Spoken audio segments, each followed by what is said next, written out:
السلام علیکم ورحمۃ اللہ وبرکاتہ۔ بسم اللہ الرحمن الرحیم، الصلاۃ والسلام علی رسول الکریم، الحمدللہ۔ جی آج میں آپ کے ساتھ ایک نئی سیریز کے ساتھ حاضر ہوں۔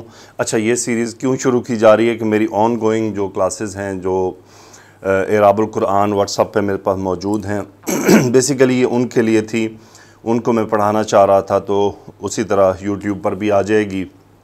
اور مزید یہ کہ اس کی ایک میں نے بک پریپیئر کی ہے، میں بھی آپ کو دکھاتا ہوں کہ اس بک پر کام کیسے کرنا ہے، کیسے اس کو آپ اس میں ایڈیٹنگ کریں گے۔ بک کا لنک ویڈیو کے ڈسکرپشن میں موجود ہوگا، آپ وہاں سے ڈاؤن لوڈ کر سکتے ہیں۔ بہت مشہور کتاب اربعین النووی، نووی رحمۃ اللہ علیہ کی کلیکٹڈ احادیث ہیں، تقریباً 43 کے قریب ہیں، لیکن اس کو نام اربعین کا دیا گیا ہے، یعنی 40 احادیث ہیں۔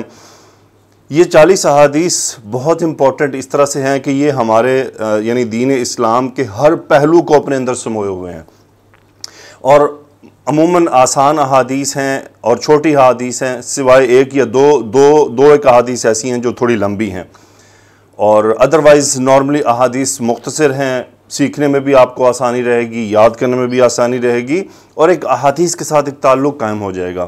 میں اپنے اسٹوڈنٹ سے بار بار اس چیز کا ان سے ریکویسٹ کیا کرتا ہوں کہ آپ قرآن مجید کے ساتھ ساتھ احادیث کی عربی پر بھی پوری توجہ دیں۔ قرآن مجید کو احادیث کے بغیر سمجھنا ناممکن ہے۔ بہت ساری جگہ پر احادیث کی ضرورت پڑتی ہے، اور احادیث کے بغیر ہم اس آیت کی وضاحت حاصل نہیں کر پاتے ہیں۔ بہرحال یہ ایک الگ ٹاپک ہے، لیکن جس طرح ہم اللہ سبحانہ و تعالیٰ کا کلام مبارک اپنی زبان سے پڑھتے ہیں اور ہم خوش قسمت سمجھتے ہیں خود کو، اور ہم خوشی محسوس کرتے ہیں، جیسا کہ اعوذ باللہ من الشیطان الرجیم، بسم اللہ الرحمن الرحیم، الحمد للہ رب العالمین الرحمن الرحیم مالک یوم الدین ایاک نعبد و ایاک نستعین۔ دیکھیں، اب یہ جو میں نے آیات پڑھی ہیں، یہ اللہ رب العزت کا کلام ہے۔ اللہ نے یہ فرمایا ہے، میں اپنے زبان سے پڑھ کر خوش ہو رہا ہوں کہ یار دیکھو، میں اپنے رب کی بات کو کاپی کر رہا ہوں، اس کو پڑھ رہا ہوں۔ اسی طرح احادیث مبارکہ بھی ہمارا یہ یقین ہے کہ یہ وہی الفاظ ہیں، اور صحابہ کرام نے اس میں پوری ایمانداری اور دیانتداری سے کام لیا، اور اس کی حفاظت بھی یقیناً رب نے فرمائی ہے کہ اتنی سٹرونگ چین ہوتی ہے، کوئی دنیا کا نالج ایسا نہیں ہے کہ جو اپنی اتنی سٹرونگ چین پرووائڈ کر سکتا ہو کہ جی یہ بات فلاں نے ایسے ہی کہی، فلاں نے ایسے ہی کہی، فلاں نے ایسے ہی کہی، فلاں نے ایسے ہی کہی۔ کوئی دنیا کا علم ایسا نہیں ہے جو یہ چین پرووائڈ کر سکتا ہے سوائے حدیث کے، کہ حدیث کا علم ایسا ہے کہ جو یہ چین پرووائڈ کر سکتا ہے کہ یہ بات رسول اللہ صلی اللہ علیہ وسلم نے ایسے ہی فرمائی ہے۔ ایک جگہ میں پڑھ رہا تھا کہ ایک حدیث عبداللہ ابن عمر رضی اللہ تعالیٰ کے سامنے کسی نے پڑھی، اور اس نے اس میں حج اور روزے کے الفاظ کو آگے پیچھے کر دیا، تو ابن عمر رضی اللہ تعالیٰ عنہ نے ان پر تنقید کی، اور انہوں نے کہا نہیں، نبی کریم صلی اللہ علیہ وسلم نے یہ لفظ پہلے فرمایا ہے اور وہ بعد میں فرمایا ہے۔ جواب دینے والے نے کہا کہ آگے پیچھے کرنے سے تو کوئی فرق نہیں پڑتا نا، بات تو وہی ہے۔ انہوں نے کہا نہیں، بات وہ نہیں ہے، بات ایسے ہے کہ رسول اللہ صلی اللہ علیہ وسلم نے ایسے فرمایا ہے، یہ لفظ پہلے اور یہ بعد میں ہے۔ اتنا سٹرونگ صحابہ نے احادیث کو پیش کیا ہے۔ میری اللہ سے دعا ہے ان لوگوں کے لیے کہ جو احادیث میں نعوذ باللہ شک کرتے ہیں، یا وہ جو خود شک پر ہیں اور شک کے بیج بوتے ہیں، اللہ ان کو ہدایت عطا فرمائے۔ صحابہ کرام رضوان اللہ علیہ مجمعین نے احادیث کی حفاظت فرمائی ہے، اور ساتھ ساتھ وہ بزرگ جو اس کو لے کر چلے ہیں، انہوں نے بھی پورا پہرا دیا ہے حدیث کے اوپر۔ کوئی ٹینشن کی بات نہیں، یہ احادیث ضعیف اور یہ الگ ٹاپکس ہیں۔ بہرحال اتنا ہمارا یعنی یقین ہے کہ انشاءاللہ یہ صحیح بخاری، صحیح مسلم و جو بھی صحیح کتابیں ہیں، ان میں صحیح احادیث، صحیح روایات موجود ہیں۔ تو یہ تو تھوڑا سا مختصر میں نے آپ سے بات کی ہے۔ بہرحال میرا یہ قطعی نہ یہ موضوع ہے، نہ میں ادھر جاتا ہوں، کیونکہ میرا آپ کے ساتھ ایک تعلیم و تعلم کا جو ہے وہ ایک رشتہ ہے، اور میں اس رشتے میں یہ مزید ادھر ادھر کی باتیں نہیں لاتا، البتہ جہاں ضرورت محسوس ہوتی ہے وہاں آپ کے ساتھ یہ بات شیئر کر لیتا ہوں۔ تو احادیث کو ضرور اہمیت دیجئے، خود پڑھا کیجئے عربی میں کہ میرے نبی صلی اللہ علیہ وسلم کی یہ ادا کردہ الفاظ ہیں۔ محبت ہے نا نبی کریم صلی اللہ علیہ وسلم سے، تو آپ کے ادا کردہ الفاظ سے بھی محبت کریں، ان کو ویسے پڑھیں، ان کو ویسے سمجھنے کی کوشش کریں۔ یہ سب عربی اور یہ سب دین ہے، یہ کوئی دین سے باہر نہیں ہے۔ بہرحال تو میں پہلے آپ کو وہ کتاب دکھاتا ہوں کہ اس کتاب پر آپ نے کیسے کام کرنا ہے، پھر انشاءاللہ مزید بات کریں۔ جی تو یہ وہ کتاب میں نے جو بنائی ہے 40 احادیث کی، 87 تقریباً اس کے پیجز ہیں، آپ اس کو پرنٹ کر سکتے ہیں، پرنٹ کر کے اس پہ کام کر سکتے ہیں۔ یہ میں نے اس کو تھوڑا سا موڈیفائی کیا تاکہ میں آپ کو دکھا سکوں۔ ایک حدیث مبارکہ ایسے ہوگی، پھر اس کے نیچے لکھا ہوگا کہ مذکورہ حدیث میں سے فعل ماضی اور مضارع کے آپ جو فعل ہیں ان کو الگ الگ کریں۔ آپ کیا کریں گے، حدیث میں آئیں گے، جیسے اس میں آگے نوا جو ہے یہ فعل ماضی کا صیغہ اٹھا کے آپ اس کو فعل ماضی میں لکھ دیں گے۔ آگے چلیں گے، کوئی آپ کو فعل مضارع کا مل گیا، یصیب فعل مضارع کا، اس کو مضارع میں لکھیں گے۔ امر مل گیا تو امر میں لکھیں گے۔ پھر کیا کریں گے کہ ہم نیکسٹ آپ کو جو کام کرنا ہوگا کہ جو اوپر آپ نے ماضی اور مضارع کے افعال نکالے ہیں ان کا مادہ لکھیے، پھر ان کے ابواب لکھیں، ان کے باب ساتھ ساتھ لکھیں۔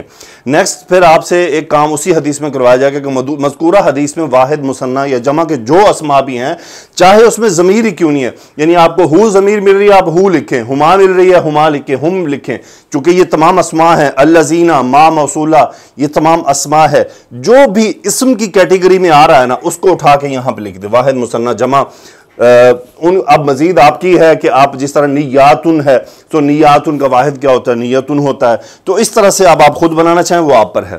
پھر کیا کام کریں کہ اس حدیث میں سے آپ مرکبات الگ کریں۔ دیکھیں گے مرکب توصیفی ہے اس کو یہاں لکھ دیں، مرکب اضافی ہے اس کو یہاں لکھ دیں، مرکب اشاری ہے، مرکب جاری ہے اس کو یہاں پر لکھ دیں۔ یہ آپ جب ایک حدیث پہ اتنا تھوڑا وقت گزاریں گے نا آپ کو اندازہ ہوگا۔ نیکسٹ جو ہوگا کہ حدیث مبارکہ میں موجود افعال کے فاعل اور مفعول لکھیں۔ اب آپ یہاں پر فاعل کو الگ کریں گے حدیث میں سے اور مفعول کو الگ کریں گے، کہ یعنی فاعل کے صیغے اور مفعول کے صیغے، صرف فعل میں نہیں بلکہ ویسے بھی اگر حدیث میں کوئی اسم الفاعل یا اسم المفعول کا صیغہ ہے اس کو اٹھا کے آپ یہاں کریں گے۔ آپ کی بہت بہترین پریکٹس ہوگی۔ نیچے آپ کو آپشن دیا جائے گا کہ اپنے الفاظ میں ترجمہ کریں۔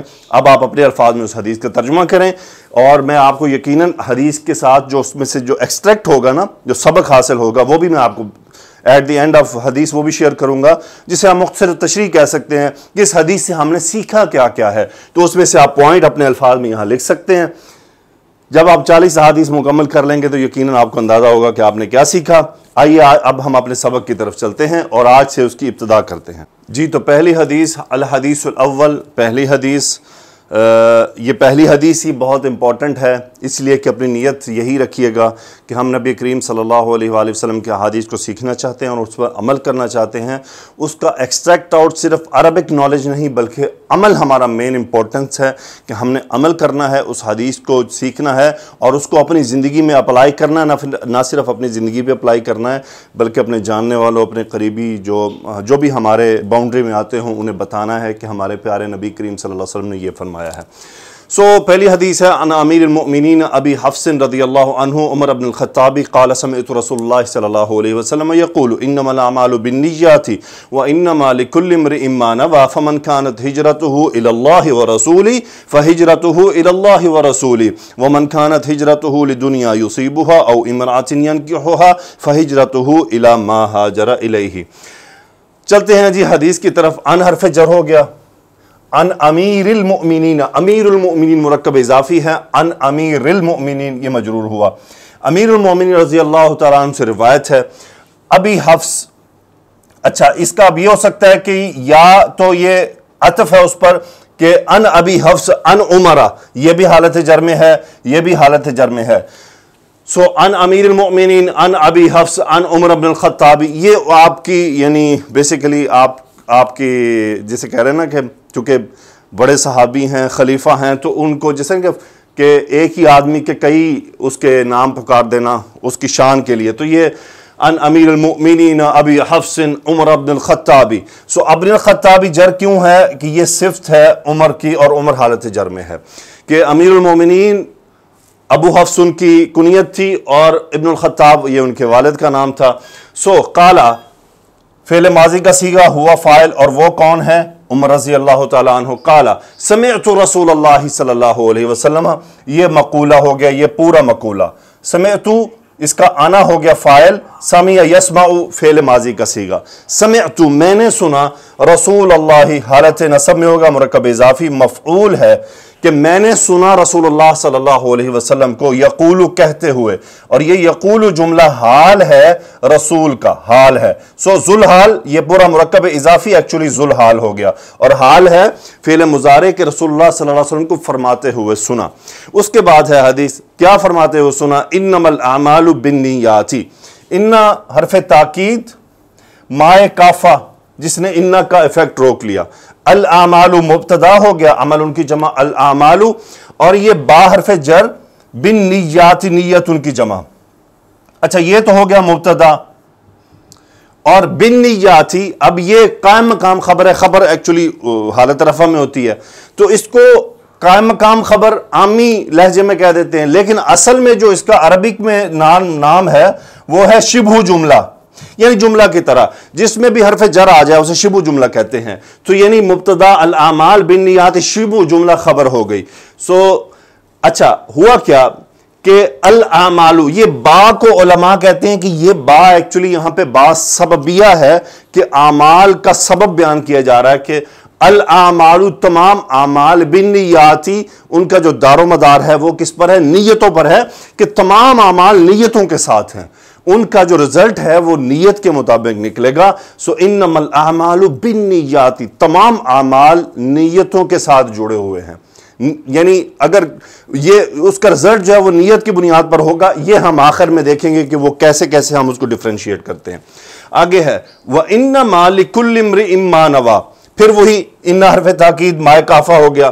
اس میں آ جائیں، اس میں مبتدا خبر کیا ہے؟ لام حرف جر کلو، یہ امرؤن. اچھا امرؤن واو ہو تو پھر ہوگا امرؤن. یہ اصل میں حمزہ ہے، حمزۃ الوصل ہے. سو امرؤن امرؤن امرؤن اس کا مطلب ہوتا ہے آدمی، کوئی بھی آدمی. سو کل امرئن، کل امرئن، کل بیسیکلی کلو تھا تو لام کی وجہ سے جر چلا گیا، کلو مضاف بنتا ہے. سو لکل امرئن، ہر آدمی کے لیے. یہ آپ کا خبر قائم مقام خبر مقدم ہو گیا چونکہ حرف جر آ گیا، ہم اس کو مبتدا نہیں کہہ سکتے. یہ آپ کا مبتدا ہے. ما نوا، یہ ما موصولہ ہے اور نون واو یا مادہ نوا ینوی باب دارا با سے، اس کا مطلب ہوتا ہے نیت کرنا. ہم پڑھتے تھے نا نوائی تو میں نے نیت کی. سو لکل امرئ ما نوا، یہ ہو گیا آپ کا مبتدا مؤخر. مبتدا مؤخر. سو بنا کیا؟ انما لکل امرئ ما نوا، ہر آدمی کے لیے اس کی نیت ہے جو اس نے کی، یعنی ہر آدمی کی نیت ہے جو اس نے کی. انما لکل امرئ، ہر آدمی کے لیے ہے ما نوا، جو اس نے نیت کی. پس فمن کانت ہجرتہ الی اللہ ورسولہ فہجرتہ الی اللہ ورسولہ. اس پہ آئیے، من شرطیہ بن رہا ہے. من، سو من ایک تو شرطیہ بن گیا، اور اس میں موصول، اس میں موصول آپ کو پتا ہے کہ یہ اعراب رکھتے ہیں، تو یہ یہاں پہ آپ کو بن رہا ہے من کانت ہجرتہ الی اللہ ورسولہ فہجرتہ الی اللہ رسولہ. سو یہ من شرطیہ بن گیا، کانت فعل ماضی ناقص، کانا یکون سے، سو کانت ہو گیا واحد مؤنث کا صیغہ. اس کا اسم کیا ہے؟ ہجرتو، ہجرتہ، اور ہجرتہ پہ جو ہو ضمیر ہے یہ اس من کی طرف جا رہی ہے.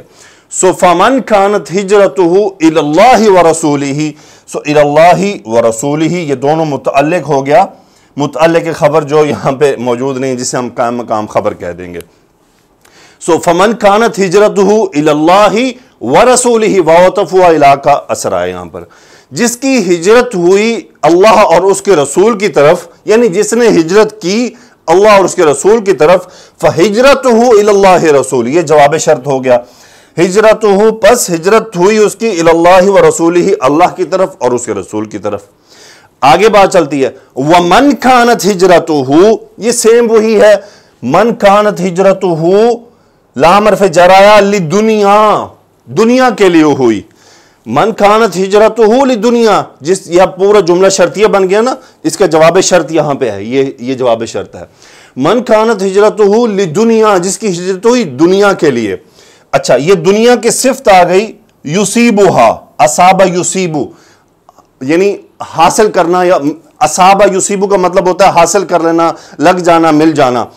لدنیا یصیبھا، واو ہوا اس کا فاعل، اور ہا واپس دنیا کی طرف، چونکہ ہا مؤنث ہے اس کا مفعول ہوا.